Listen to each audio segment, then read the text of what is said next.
Isyarat untuk Imaduddin Utsman. Akibat enggan menolong keturunan Rasulullah oleh Ustaz Dr. Miftah El-Banjari. Sumber hikayat, mimpi spiritual ulama. Disadur kembali oleh Muhammad Saji Al-Bantani. Dikisahkan pada zaman dahulu, ada seorang syarifah, keturunan Rasulullah dari kalangan Sa'adah Ba'alawiyin yang telah lama menjanda bersama anak-anaknya. Setelah ditinggal wafat suaminya, sang syarifah itu terpaksa menjual rumahnya. Kian hari, kehidupan ekonomi sang janda miskin itu makin sulit mendapatkan penghasilan, hingga ia dan anak-anaknya yang masih kecil terusir dari rumah sewaannya. Sang syarifah tak tahu harus pergi kemana meminta pertolongan. Di sana ada seorang ulama besar dan sekaligus seorang mufti terkemuka.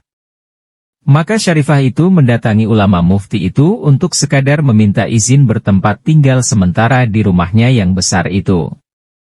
Lantas mufti itu berkata, "Apa bukti engkau keturunan Rasulullah?" Syarifah tidak bisa berkata-kata apa. Karena maklum pada masa itu, belum ada lembaga Rabithah Alawiyin yang mengeluarkan semacam paspor untuk melegitimasi seseorang benar seorang syarif atau syarifah keturunan Sayyidina Hasan atau Husain, cucu Rasulullah. Si syarifah terdiam tak mampu meyakinkan sang ulama. Si ulama enggan membantu syarifah, bahkan mufti itu mengusir syarifah dan anak-anaknya. Pada malam harinya, si ulama bermimpi akan memasuki surga. Dia menyaksikan istana-istana megah yang sungguh sangat indah.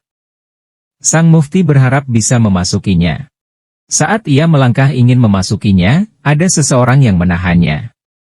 Oleh seorang penjaganya, ulama itu ditarik paksa keluar untuk menjauhi istana itu. Sang penjaga berkata, "Engkau harus mendapatkan izin terlebih dahulu dari Rasulullah." Sang ulama segera mendatangi Rasulullah yang berdiri tak jauh dia berada. "Duhai Rasulullah, aku Fulan bin Fulan. Dulu aku sewaktu di dunia mencintaimu, banyak bersalawat padamu, mengapa aku tidak diizinkan memasuki istana yang indah itu? Akuilah aku sebagai umatmu. Berilah aku syafaatmu." Lantas dijawab oleh Rasulullah, "Mana bukti engkau umatku?" Si ulama terdiam tak mampu membuktikan apa-apa. "Mengapa saat datang keturunanku meminta perlindungan padamu, engkau masih mempertanyakan dan meminta bukti? Engkau katakan cinta padaku, namun kau memusuhi anak zuriat keturunanku. Engkau bela orang yang membela orang yang memusuhi anak cucuku. Tidak ada cinta bagi orang yang tak mencintai keturunanku." Sang ulama itu terbangun. Ia menangis sejadi-jadinya. Ia sangat menyesal mengabaikan janda syarifah miskin beserta anak-anaknya yang hanya sekedar meminta pertolongan. Esok harinya, ulama itu pergi mencarinya. Berhari-hari ulama itu mencari sang syarifah itu. Bertanya ke sana kemari. Hingga, didapatlah kabar sekarang syarifah itu telah mendapatkan tempat tinggal sementara di rumah seorang tokoh pemuka agama Yahudi.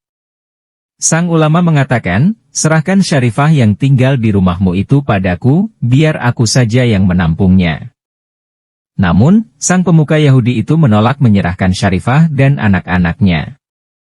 Bahkan, tokoh Yahudi itu telah memberikan separuh bagian rumahnya untuk ditinggali selamanya oleh syarifah dan anak-anaknya.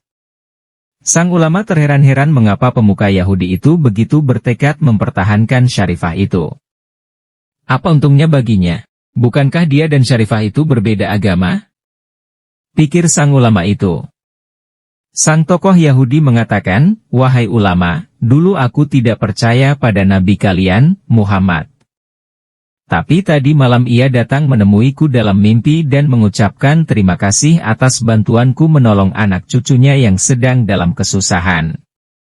Beliau telah memberikan jatah istana indah di surga itu padaku.